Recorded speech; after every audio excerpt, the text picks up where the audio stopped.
This is the second part of how to change the engine oil and the oil filter. So now we've brought the vehicle down onto the ground and we're ready to put our oil in. So a few things we have to point out here.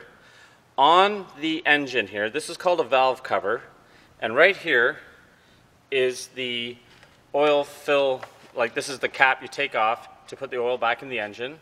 All right.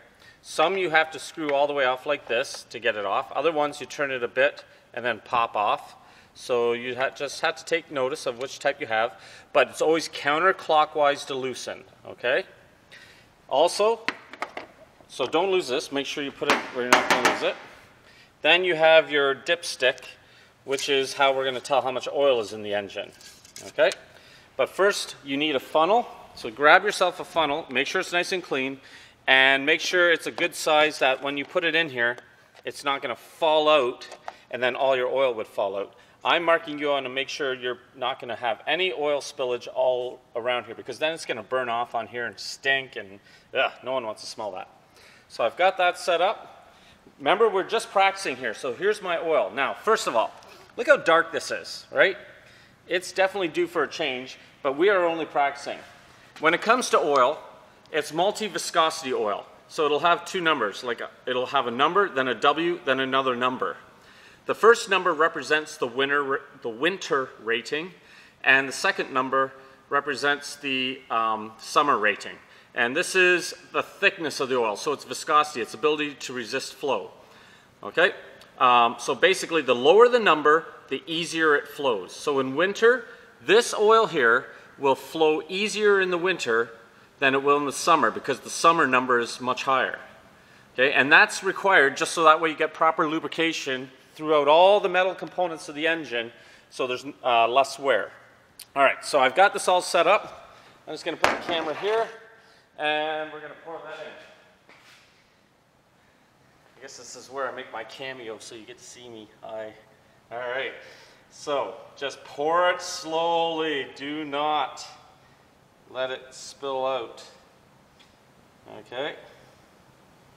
Takes a little time, but that's fine because I'm marking you on this.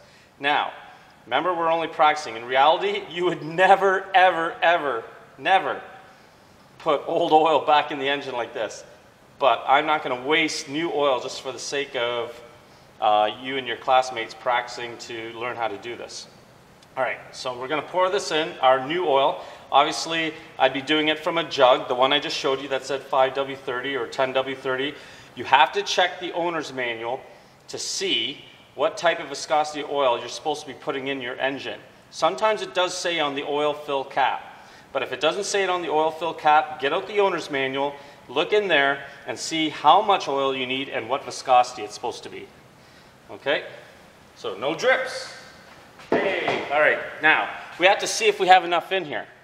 So I'm gonna pull out the dipstick here. Oh, I better show how to do this.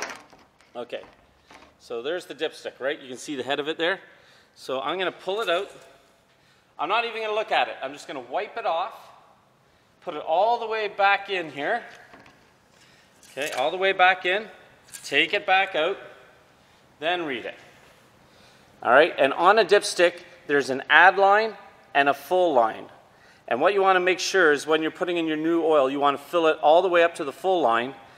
And if you're a tiny bit over the full line, that's fine, because right now that oil filter is actually empty, and some of the oil is going to go into that oil filter and fill it up. All right, so let's see what I'm at here. I was just showing that for the camera. Let's see. Okay, we are right on the full line right now. All right, so we're going to leave it right there for now. I'm going to take out my funnel, make sure it doesn't drip. Okay. Take my cap, turn it back in. There we go. Hear the click? So it's tight now. I know it's tight. All right, so I clicked it. Make sure that's back in, your oil dipstick. And then we are going to start the engine. All right, let's see if we got enough juice here to start it. I've already got everything set up in terms of the exhaust and that. I just have to turn on the exhaust fan. So, but because of what we're doing here, I'm just showing you a summary. Oh, I got a battery's dead. Okay, so what you would do next, I'm just going to quickly summarize this.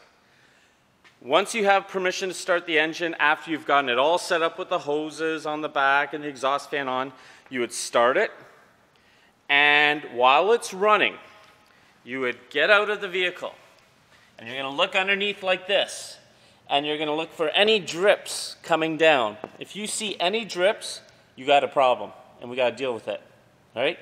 While it's running, you're going to call me over. I'm going to look for drips. If I see nothing, it's like A-OK. You're going to go shut it off. You're going to go back in and shut it off. You're going to let it sit for 1 minute so some of that oil that's up inside the engine here can drain back down to the oil pan. Then you are going to check the oil level again, and you will find it will be a little lower because some of that oil now has gone down into that oil filter. If that's the case, if you need more oil and you've used up all yours, go grab the proper viscosity oil out of the yellow cabinet over there, and take your funnel, and you're going to top it up and bring it to the full line, and then you're going to show me that it's on the full line. And once that's done, you're good to go. Okay? So that's the basics of changing the engine oil.